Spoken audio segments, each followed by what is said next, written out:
Good morning అందరికీ. మీరు గమనించట్లేదో ఈ రౌండ్ టేబుల్ సాంప్రదాయం స్టార్ట్ అయిన తర్వాత నాకు ఫస్ట్ ఇది.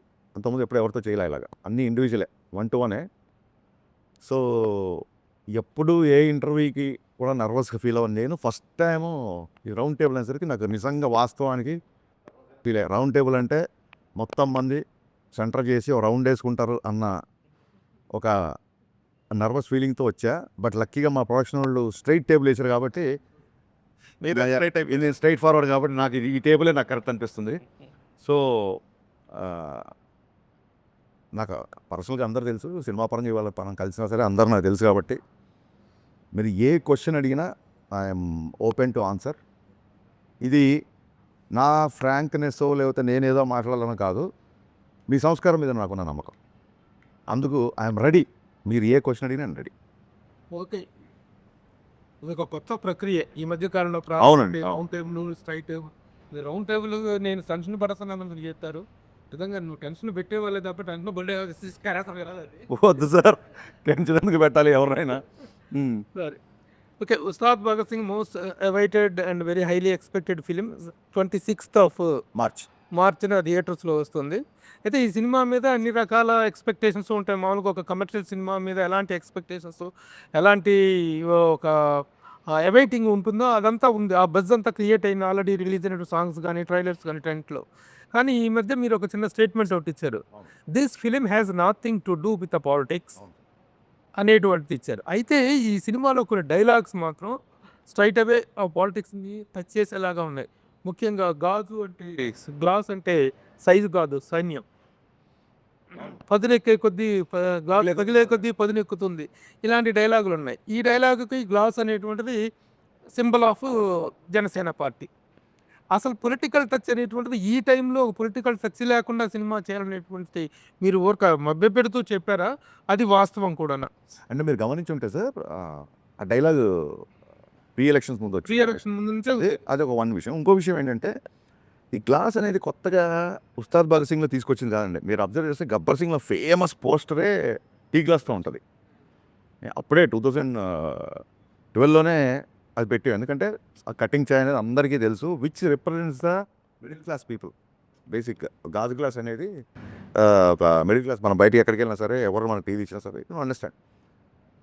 అండ్ నేను మొన్న చెప్పింది కూడా ఏంటంటే వీడియోలో వేరే వాళ్ళని సినిమాలో ఖచ్చితంగా హీరో ఉన్నప్పుడు హీరోని ఎలివేట్ చేసే డైలాగులు పెడతాం కదా. ఇప్పుడు ఆయన జస్ట్ బికాస్ పాలిటిక్స్లో ఉండడం మూలంగా ప్రతి డైలాగ్ ఇంటర్ప్రిట్ చేయడం మొదలెట్టారు. నేను 2012లో నాకు కొంచెం తిక్కు ఉంది, దానికో లెక్క ఉంది అని రాయకుండా ఇప్పుడు కనుక రాసి ఉంటే కళ్యాణ్ గారు చాలా అగ్రెసివ్గా ఉన్నారు, ఆ లెక్క ఏంటో నెంబర్ ఆఫ్ సీట్లు అని చెప్పి దాన్ని అర్థం చేసుకునేవాళ్ళు. దానికో లెక్క ఉందంటే దాన్ని ఆపాదించడం పర్సెప్షన్లో ఉంటుంది. సో నేను పర్సనల్ యాటిట్యూడ్ని గ్లోరిఫై చేస్తూ డైలాగ్ రాసాను తప్ప ఇంకోటి ఏంటంటే క్లియర్ కట్గా ఇతర పార్టీలకు కానీ, ఇతర ఒక వర్గానికి కానీ, ఒక మతం కావచ్చు, ఒక కావచ్చు, వేరే వాళ్ళకి అంటే ఒక డిప్యూటీ సీఎం హోదాలో ఉన్నారు కాబట్టి that is the minimum responsibility we should take అని చెప్పి ఆ వీడియో రిలీజ్ చేసిన తప్ప మా హీరోని తగ్గిస్తాం ఎక్కడ చెప్పాలా. గాజు పగిలే కొద్దీ పదునెక్కుద్ది అంటే ఒక బ్రేక్ అయిన మనిషి, ఒక గాజు ఇంకా బ్రేక్ అయిపోతుంది, ఒక మనిషి బ్రేక్ అయిపోతే తగ్గిపోతాడేమో, లేకపోతే ఒక లోకి వెళ్ళిపోతాడేమో కాదు, it will become more sharp అనేది ఒక హీరో క్యారెక్టరేషన్ నుంచి ఎలివేట్ చేసేది తప్ప మన గురించి మనం ఎంతైనా బాగుకోవచ్చు కానీ వేరే వాళ్ళని కించపోవచ్చు. పర్సనల్ క్యారెక్టర్లోనూ పర్సనల్ పొలిటికల్ కెరీర్లో కూడాను పదిలే కొద్దీ పదునెక్కుద్ది అనే డైలాగు ఫస్ట్ టైము 2 చోట్ల పోటీ చేసి 2 చోట్ల ఓడిపోయిన నేపథ్యంలో పదునెక్కి గ్లాసు పగిలిందప్పుడు ఆ పగిలిన గ్లాసు మళ్ళీ పదునెక్కి గ్లాసుగా బయటకు వచ్చింది. ఆ రెలవెన్స్ని కానీ దాన్ని కానీ నేను అట్రిబ్యూట్ చేసుకోవచ్చా? గ్లాస్ పదునెక్కుద్ది అన్నాను తప్ప అప్పుడు ఈయనకి ఇన్ని సీట్లు వస్తాయి, ఇలా వస్తుంది మనకి ఎవరికి తెలియదు కదా. సో అది ఒక్క కళ్యాణ్ గారికనే కాదు, ఏ మనిషి జీవితంలో అయినా బ్రేక్ అయినప్పుడు మళ్ళీ కూడగట్టుకోవడం, ఫాల్ యూ రైజ్ అని చెప్తుంటారు కదా. మీరు రోజు చూస్తున్నారు సోషల్ మీడియాలో, ఆ రకంగా వచ్చే డైలాగే తప్ప పొలిటికల్ దానికి అసలు సంబంధం లేదండి. బికాస్ యాదృచ్ఛికంగా మేము గబ్బర్ సింగ్లో గ్లాస్ పెట్టాం, మళ్ళీ ఇందులో గ్లాస్ పెట్టాం, డెఫినెట్గా కొంతమంది కనెక్ట్ అవుతారు. ఒకవేళ కనెక్ట్ అయినా తప్పు లేదు, ఫ్యాన్స్కి ఎనర్జీగా ఉంటుంది తప్ప మిగతా వాళ్ళని కించపరిచే డైలాగ్ కాదు. ఏమన్నా నేను బ్రేక్ అయినా నేను స్ట్రాంగ్ అవుతా అంటే మిమ్మల్ని తక్కువ చేసినట్టు ఎక్కడ ఉంది? మీది పవన్ కళ్యాణ్ గారిది కాంబినేషన్ అనుకున్నప్పుడు ఇదివరకు భవదీయుడు భగత్ సింగ్ అనే టైటిల్ ఒకటి బయటకు వచ్చింది. దాని మీద కొంత వర్క్ చేశారు. తర్వాత ఉస్తాద్ భగత్ సింగ్ అయింది. టైటిల్ ఒకటే మారిందా, దాని తగ్గట్టు కథ కూడా ఏమైనా మారిందా? సార్ ఫస్ట్ భవదీయుడు భగత్ సింగ్ అని టైటిల్ పెట్టగానే అంటే అప్పుడు అనుకుంది నేను గబ్బర్ సింగ్లో బాగా మాస్ సినిమా చేసా. మీ అందరికీ తెలుసు నేను ఎంత పెద్ద ఫ్యాన్, మళ్ళీ చెప్పవసరం లేదు. ఎక్కడో ఒక అర్బన్ తాలూకు అవుట్ఫిట్స్, ఆయన వేసుకునే హుడీస్, ఆ స్టైలింగ్ ఇదంతా గబ్బర్ సింగ్లో నాకు మిస్ అయిన ఫీలింగ్. ఎక్కడెక్కడ పాటల్లో చూపించుకున్నా సరే సినిమా అంతా 80% కాకి డ్రెస్లో ఉంటారు కదా, ఈసారి అసలు ఆ పోలీస్ ఊసు లేకుండా సినిమా స్టార్ట్ చేయాలి అని చెప్పి ఒక కాలేజ్ బ్యాక్డ్రాప్లో కథ అనుకున్నాం. అనుకున్న తర్వాత వర్క్ చేసిన తర్వాత ఏమైందంటే ఈ కాంబినేషన్ అన్న ఇంకో గబ్బర్ సింగ్ వస్తుంది కదా, అదే అలా కదా అంటే డెఫినెట్గా అంటే సోషల్ మీడియాకి ఇన్ఫ్లుయెన్స్ అవుతామా అంటే అది ఎంత పర్సెంటేజ్ చెప్పం, కానీ it is a good way to take the feedback. At the same time మీరు తీసుకునే పద్ధతిని బట్టి మీరు ఎంత తీవ్రంగా తీసుకుంటారో మీ ఇన్ఫ్లుయెన్స్ అంత బాగుంటుంది. మీరు దాని ఒక సమాచారంగా తీసుకుంటే ఇన్ఫర్మేషన్ వస్తుంది, దాన్ని సీరియస్గా తీసుకుంటే దాని తాలూకు ఇన్ఫ్లుయెన్స్ వస్తుంది. అన్న భవదీయుడు అంటే ఏంటన్నా అన్నారు చాలామంది జెన్జీ కిడ్స్. అసలు టైటిలే అర్థం కాకపోతే ఎలాగా అనుకున్నా. అరే భవదీయుడు అంటే అంటే ఇప్పుడు యువర్స్ ఫెయిత్ఫుల్లీ అని చెప్పనా, ఏం చెప్పను ఎగ్జాక్ట్ వర్డ్ కింద రాస్తాం. భవదీయుడు అంటే చాలా ఓపికతో కళ్యాణ్ గారు ఫస్ట్ టైటిల్ వినగానే చాలా ఎగ్జైట్ అయ్యారు.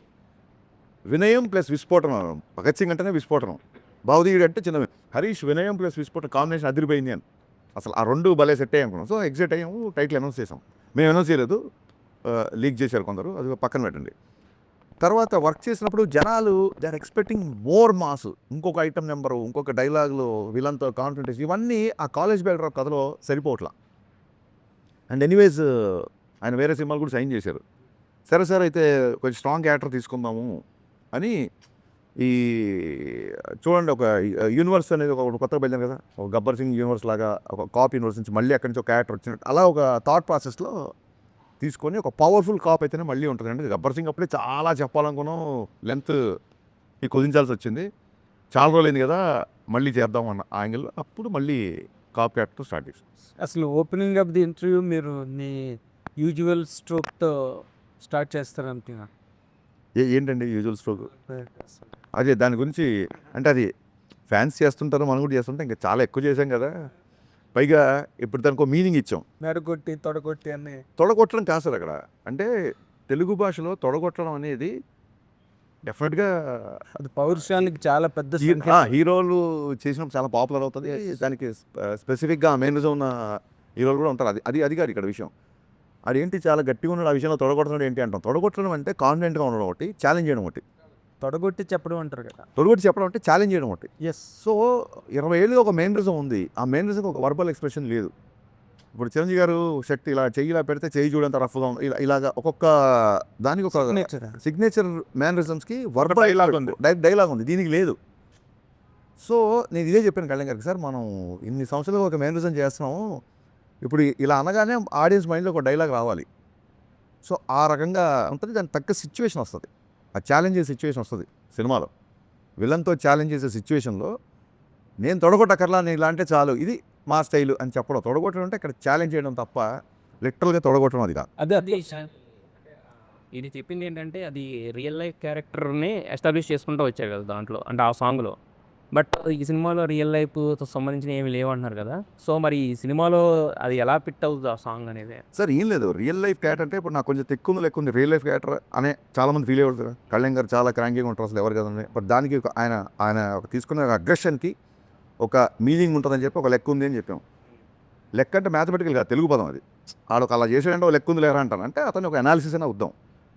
సో ఎప్పటికైనా హీరో వర్షిప్ సినిమాల్లో సూపర్ స్టార్ని హ్యాండిల్ చేస్తున్నప్పుడు ఎక్కడో ఆయన పర్సనల్ టచ్ ఉన్నప్పుడే ఆడియన్స్కి అది ఇష్టపడతారు.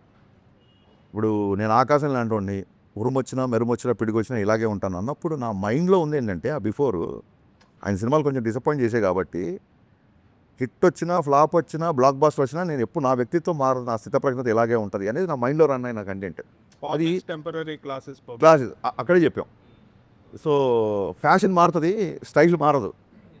మీకు జైలర్ తీసుకుంటే ఆయన క్లైమాక్స్లో కూడా చుట్టేశారు, పెదరాయిలో కూడా చుట్టేసి 25 ఏళ్ళ తర్వాత కూడా ఆయన స్టైల్ అలాగే ఉంది. సో ఒక సూపర్ స్టార్ ఇమేజ్ అటెండ్ చేసిన వాళ్ళకి ఎంతో కొంత పర్సనల్ అలా వచ్చినప్పుడు అంటే అసలు ఫ్యాన్గా నేను సినిమా చూస్తాను, ఒక ఆడియన్గానే చూస్తాను కాబట్టి అది బాగుంటుంది. సినిమాలో ఒక ఉదాత్తమైన కాప్ క్యారెక్టర్, సినిమాలో ప్రతి లైన్ ఆయన అవరోధాలు వస్తుంటాయి కాబట్టి మెత్తని మగకు మొలిచిన మొలకవు కాదు నువ్వు బండరాళ్ళు అంటే ఇక్కడ విలన్స్, ఇలా ఎవ్రీ లైన్ సినిమాకు ఎంతో కొంత పర్సనల్ టచ్ ఇలా రెండు ఉంటుంది కాబట్టి రాసాను తప్ప కళ్యాణ్ గారిని పొగడాలనో లేకుంటే కళ్యాణ్ గారిని పొగడనో ఎజెండానో అలా కాదు కదా. అంటే ఇప్పుడు సినిమా రిలీజ్ ముందు రాసిన డైలాగు గ్లాస్ మీద నిందాకలు చెప్పారు కదా, సినిమా ఇప్పుడు ఎలక్షన్లో ఈ ఫినామినల్ సక్సెస్ హిస్టారికల్ విన్ కదా పవన్ కళ్యాణ్ గారిది, దాన్ని రిఫ్లెక్ట్ చేస్తూ తర్వాత ఇన్ కోర్స్ ఆఫ్ టైం లేదు లేదు లేదు అస్సలు అంటే అదేమి మీరు డిపెక్ట్ చేయాల లేదు. ఆ సక్సెస్ ఎలక్టోరల్ విన్ లేదండి అసలు ఆయన అనుకున్నారు సాధించారు అయిపోయింది. మళ్ళీ సినిమా సరిగ్గా ఎంటర్టైన్మెంట్ నేను అదే చెప్పానండి. అంటే నాకు చాలామంది ఫ్రెండ్స్ ఉన్నారు, మిగతా పార్టీలో ఫ్రెండ్స్ కూడా. వాళ్ళు చాలా క్యూరియస్గా మెసేజ్ పెడుతుంటారు, ఎప్పుడు మా సినిమా ఎప్పుడు మెసేజ్ పెడుతుంటారు. నేను క్లియర్ కాన్వర్సేషన్ నేను, అరే మీరు మరి ఆయన పార్టీని మీరు ఇష్టపడరు కదా అన్నప్పుడు ఓట్లు అక్కడ సినిమా ఇక్కడ అని చెప్పాం. అది వాళ్ళ టేక్ అది. సో అలాంటి వాళ్ళు వచ్చి కూర్చున్నప్పుడు వాళ్ళు కూడా నచ్చాలి కదా. ఇప్పుడు ఇది వ్యాపారం సార్ సినిమా. మనం ఎంత కళా దృష్టితో చూసినా ఏం చేసినా end of the day cinema అనేది బిజినెస్ చేసేవాడు నేను నీకే ఇస్తాను సరుకు, నీకు ఇవ్వను, నువ్వు రావసరం లేదు నా దగ్గరికి అని ఎవడంటారు చెప్పండి. So I don't want that kind of things. అందుకే అది క్లియర్గా అది కాదు, it is not my sense. మిమ్మల్ని అడిగి అంత హ్యూజ్ ఫినామినల్ ఎలక్ట్రల్ విన్ మీద ఆ థియేటర్లో కూర్చొని సినిమా చూసేటప్పుడు ఫాలోవర్స్ కానీ అదర్వైజ్ పీపుల్ కానీ ఎవరికైనా పవన్ కళ్యాణ్ గారిని చూసినప్పుడు ఈ looks like a vector screen మీద చూసేటప్పుడు. ఇంక దాన్ని ఎవరు మార్చలేరుగా. దాన్ని యాక్సెంచుయేట్ చేస్తూ లేకపోతే దాన్ని సిగ్నిఫై చేస్తూ ఏదైనా రాశారా అని అడిగాను.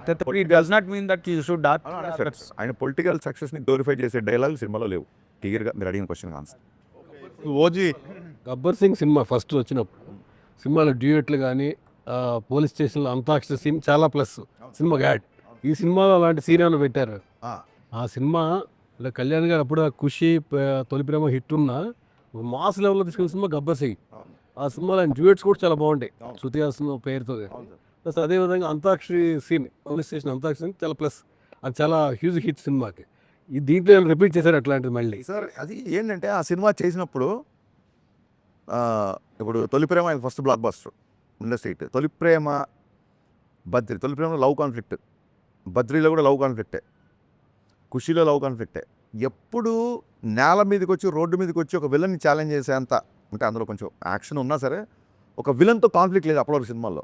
సో నేను గబ్బర్ సింగ్ చేసేప్పుడు ఆయనకు అదే చెప్పాను, సార్ మీరు అసలు కత్తి పట్టుకోలేదు ఇప్పటివరకు. ఆయన ఫేవరెట్ కటాన ఉరిగా పట్టుకుంటారు తప్ప మీరు కత్తులు. గబ్బర్ సింగ్ టీజర్ చూస్తే ఫస్ట్ టైం 2 కత్తులతో సార్ కొంచెం అంటే మీకు ఈసీ సెంటర్స్లో భయంకరమైన ఫ్యాన్స్ ఉంటారు సార్, కొంచెం మనం ఒక విలన్ కాన్ఫ్లిక్ట్ కథగా వెళ్తున్నాం, దీంట్లో కొంచెం మాసీగా ఉంటుంది అలాగా ఆయన అలా చూడాలి అన్న యాంగిల్లో చేసిన సినిమా అది.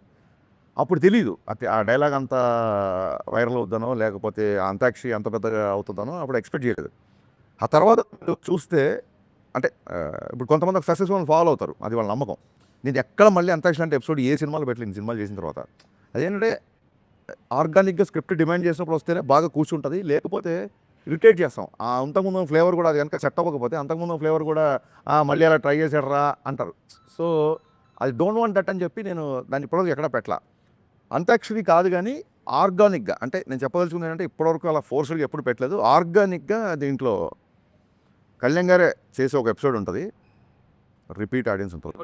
రిలేటెడ్గా ఉంటుందా? అది మీరు చూడండి, అది అది అది వెండి తర ఉస్తాద్ భగత్ సింగ్ ఇప్పుడు ఉస్తాద్ భగత్ సింగ్ ఆయన భగత్ సింగ్ ఐడియాలజీ ఉంటుందా, లేదంటే గబ్బర్ సింగ్ వచ్చింది కాబట్టి భగత్ సింగ్ అనే టైటిల్ మీరు ఐడియాలజీ భగత్ సింగ్ అనే టైటిల్ ఎందుకు ఉంటుంది సినిమాలో వచ్చింది, దాని జస్టిఫికేషన్ ఏంటి అది క్లియర్గా అంటే ఆయన పేరే భగత్ సింగ్ లేకపోతే అది క్యారెక్టర్ నేమ్ ఆ టైటిల్ ఎలా జస్టిఫై చేశారు అనేది ఫస్ట్ 5 నిమిషాల్లోనే జస్టిఫై అయిపోతుంది. టైటిల్ 100% జస్టిఫై అవుతుంది. ఉస్తాద్ అది కూడా జస్టిఫై అవుతుంది. భగత్ సింగ్ ఉస్తాద్ అది కూడా జస్టిఫై అవుతుంది. అంటే ఒక బ్లాక్ బస్టర్ కాంబినేషన్ తోటి మళ్ళీ వస్తుంది సార్ చాలా గ్యాప్ తర్వాత మొన్న ఓజీ వచ్చింది. ఆ ఓజీ ఇంపాక్ట్ మీ మీద ఎంతవరకు ఉంది? అసలు ఓజీ రావడం అనేది ఫస్ట్ ఆఫ్ ఆల్ అది గుర్తుపెట్టుకోండి సార్, నేను కాలేజ్ డేస్ నుంచి ఫస్ట్ కళ్యాణ్ గారు అభిమాని. సో ఓజీ సినిమా కళ్యాణ్ గారు ఫ్యాన్స్ ఎలా ఎంజాయ్ చేశారో అంతకంటే ఎక్కువ ఎంజాయ్ చేశాను నేను. మీరు చూస్తే గబ్బర్ సింగ్ అప్పుడు సుజిత్ రెడ్ టవల్ కట్టుకొని వచ్చాడు. సో నేను శ్రీరాముల థియేటర్కి ఆ ఓజీ రెడ్ బ్యాండ్ పట్టుకొని Sujeeth this is for you, నువ్వు నా సినిమాకి వచ్చావు మళ్ళీ నేను ఈ సినిమాకి వచ్చాను అని నేను మీడియా దగ్గరికి వెళ్ళి వీడియోస్ కూడా ఇచ్చాను. సో యాజ్ అ ఫ్యాన్గా డెఫినెట్గా సుజిత్ మనోడు అసలు ఫ్యాన్స్ ఏమేం కావాలో ఎలాంటి ఎలివేషన్ ఉన్నా ఇరగొట్టేశాడు కదా. ఈవెన్ గబ్బర్ సింగ్ బిఫోర్ 2-3 సినిమాలు డిసప్పాయింట్ చేసి కొంచెం టెన్షన్గా ఉండేవాళ్ళం. అదే ఇప్పుడు నేను ఇప్పుడు సుజిత్ వచ్చి ఒక ప్రాపర్ బజ్ ఫ్యాన్స్కి ఒక ఫుల్ జోష్ ఇచ్చాడు కాబట్టి 100% వెరీ అంటే మన సుజిత్ చేసిన దానిలాగా అంటే అది కంపారిజన్ అని కాదు. మీరు పవన్ కళ్యాణ్ గారికి పెద్ద ఫ్యాను, సుజిత్ ఫ్యాను. ఆయన ఆడియో ఫంక్షన్కి ఒక గ్రాండ్ లెవెల్లో, మ్యాసివ్ లెవెల్లో చేశారు. అలాంటి ప్లానింగ్స్ ఏమైనా ఉన్నాయా? అది డెఫినెట్గా ప్లాన్స్ అయితే ఉన్నాయి. ఎలాంటి ప్లాన్స్ అని ఇంకా అనుకోలేదు సార్. Two far. హీరో గారు ఇప్పుడు మార్చ్ ఫస్ట్ వీక్లో డబ్బింగ్ చెప్తున్నారు. డబ్బింగ్ అయినప్పుడు ఆయనతో పాటు కలిసి ప్రోగ్రామ్ ప్రీ రిలీజ్ ఈవెంట్ ఏం చేద్దాం ఏంటి అనేది. ఒక బ్లాక్ బస్టర్ కాంబినేషన్ రిపీట్ అయినప్పుడు హ్యూజ్ ఎక్స్పెక్టేషన్స్ ఉంటాయి. అంటే మీలాంటి ఇప్పుడు గబ్బర్ సింగ్ తర్వాత మీ కాంబినేషన్ అనేసరికి ఎక్స్పెక్టేషన్స్ డబుల్ లెవెల్లో ఉంటాయి. అంటే కంటెంట్ పరంగా మీరు తీసుకున్న జాగ్రత్తలు ఏంటి? అంటే కొంచెం ఎంత ఛాలెంజింగ్ అనిపించింది? లైక్ ఆయన క్యారెక్టరేషన్ కానీ అన్ని డెఫినెట్గా అండి ఫ్యాన్స్ ఇలా అందుకే కదా కంటెంట్ పరంగా తీసుకున్న జాగ్రత్తల్లోంచే భవదీయుడు భగత్ సింగ్ నుంచి ఉస్తాద్ భగత్ సింగ్కి వచ్చాం. ఎందుకంటే దే ఆర్ ఎక్స్పెక్టింగ్, అసలు ఇంకా దానికి లిమిట్లెస్గా ఎక్స్పెక్ట్ చేస్తున్నారు కాబట్టి ఒక కాలేజీలో కొంచెం క్లాస్గా రెస్ట్రిక్ట్ చేయకూడదు క్యారెక్టర్ని చెప్పి ఈ క్యారెక్టర్ తీసుకున్నాం. సో డెఫినెట్గా చాలా జాగ్రత్తలు తీసుకున్నాం, అందులో డౌట్ లేదు. చేసేటప్పుడు ఆయన మీద ఎలాంటి పొలిటికల్ ప్రెజర్ కానీ ఎజెండా కానీ లేదు. కానీ ఇప్పుడు మాత్రం ఆయన ఒక డిప్యూటీ సీఎం హోదాలో ఉన్నారు కాబట్టి మీకేమైనా రెస్ట్రిక్షన్స్ ఉన్నాయా? ఈయన ఇలాగే చూపించాలి, ఇలా చూపించకూడదు అనే రెస్ట్రిక్షన్స్ ఏమైనా ఉన్నాయి? రెస్ట్రిక్షన్ అనే కంటే కూడా ఒక చిన్న రెస్పాన్సిబుల్ అయితే ఫీల్ అయ్యామండి. అంటే ఒక ఐటమ్ గర్ల్తో సాంగ్, బట్ అలా అని చెప్పి సాంగ్ ఉండకుండా ఉండదు, మంచి మాస్ సాంగ్ కావాలి. సో ఇప్పుడు ఒక డిప్యూటీ సీఎం స్థాయి హోదాలో ఉండి ఐటమ్ గర్ల్తో ఐటమ్ గర్ల్ అంటే డెఫినెట్గా అమ్మాయిని మనం గ్లామరస్గా చూపిస్తాము. అలాంటి అమ్మాయి పక్కన ఆయన ఉండడం కరెక్ట్ కాదని. అలాగే మోర్ రెస్పాన్సిబుల్, అంటే ఇంతకుముందు విచ్చలుడిగా ఏ డైలాగ్ రాసినా అవును ఉండదు. ఇప్పుడు ఏ డైలాగ్ ఎటెళ్తుందో, ఏ డైలాగ్ని ఎవరు ఏదైనా ఆ రెస్ట్రిక్షన్స్ అనకంటే కూడా రెస్పాన్సిబిలిటీగా ఫీల్ అయ్యాం. అవైతే ఉన్నాయి సార్. ఓకే. ఓజీకి మీ సినిమా కంటే తక్కువ డేట్స్ ఇచ్చినట్టున్నారు కదా పవన్ కళ్యాణ్ గారు. అంటే వాళ్ళ సినిమాకి ఎన్ని డేట్స్ ఇచ్చి మనకు తెలియదు కదా. సో ఈ డేట్స్ మేనేజ్మెంట్ అనేది చాలా క్రిటికల్ ఇష్యూ అయింది after he became DCM. So మీరు ఎలా మేనేజ్ చేశారు? ప్లస్ ముందు అనుకున్న కదా స్లైట్గా మార్చారు. సో పాత సీన్స్ ఏమైనాయి, కొత్త సీన్స్ని పాత సీన్స్ని ఎలా మర్చ్ చేయగలిగారు? స్క్రీన్ ప్లే ఏమన్నా మారిందా? స్టోరీలో ఎంత స్టోరీ మారింది? ఏమీ మారలేదు సార్. బేసిక్గా బిగినింగ్ నుంచి మేము అనుకున్న కథ ఏది ఉందో అదే చేస్తున్నాం, అంతే తప్ప డేట్స్ మేనేజ్మెంట్ అంటారా? డెఫినెట్గా డేట్స్ విషయంలో కొంచెం టైట్గా షెడ్యూల్గానే ఉండేది. బట్ అది ముందే తెలుసు. ఇప్పుడు హీరో గారు మార్నింగ్ 9 o'clock వస్తారు, 6 వరకు ఉంటారు అన్నప్పుడు మన ప్లానింగ్ ఉంటుంది. 9 o'clock రావాల్సిన హీరో సడన్గా మధ్యాహ్నం 2 o'clock వచ్చారనుకోండి, అప్పుడు డిస్టర్బ్ అయిపోతాం. మాకు క్లియర్ కట్గా ఆయన ఆఫీస్ నుంచి ఈ డేట్స్ ఇంతసేపు ఇది అని క్లియర్గా వచ్చింది కాబట్టి ప్రీ ప్రొడక్షన్ వర్క్ మొత్తం అంతా ఆయన తగ్గట్టుగానే చేసుకున్నాం. సో అసలు 18 గంటలు 20 గంటలు పనిచేశారు ఆయన లాస్ట్ షూటింగ్ ఫినిష్ చేసే టైంలో.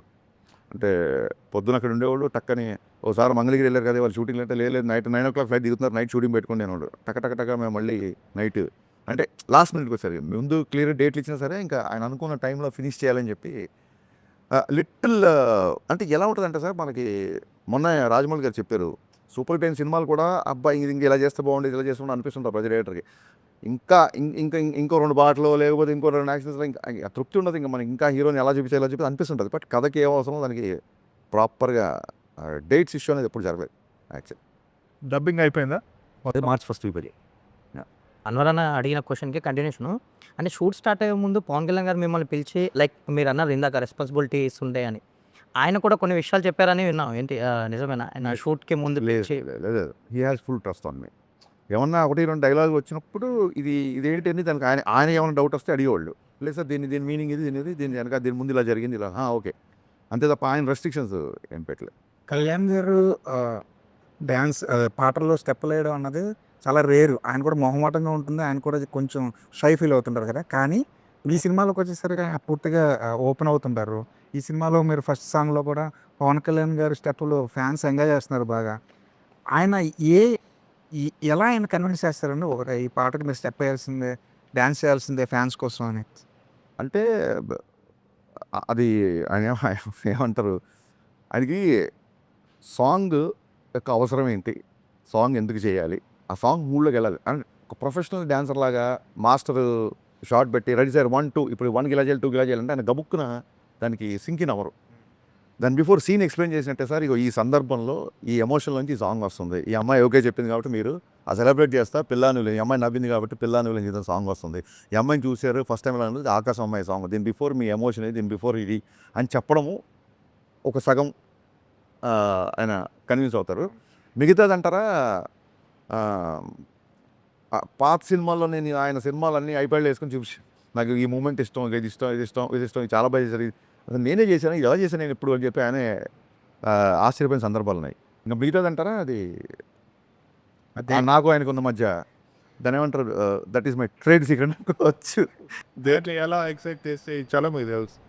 సినిమాలు ఎన్ని పాటలు సినిమాలో ఆయన ఒక 4 పాటలు ఉంటాయి సార్. ఒకటి బ్యాక్గ్రౌండ్ సాంగ్, మిగతా ఒకటి మాంటేజ్ సాంగ్, 2 డ్యాన్స్ నెంబర్స్, ఇంకో dance number at to be released.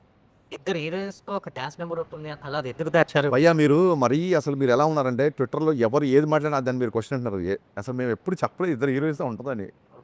ఎవరైతే అది చూడాలనుకుంటారో అది ఉందంట అని చెప్పి పాపం అతని కోరిక అబ్బాయి చెప్పేస్తుంటాడు, అతను చూడాలని ఉందంట అని. ఇప్పుడు ఏదైనా అనౌన్స్మెంట్ వచ్చింది నేను చూస్తున్నా చాలామంది ఫ్యాన్స్, పలానా డైరెక్టర్లో అసలు అల్టిమేట్ మాఫియా సినిమా లోడింగ్ అంటే వాడికి ఒక మాఫియా సినిమా చూడాలని ఉంటుంది.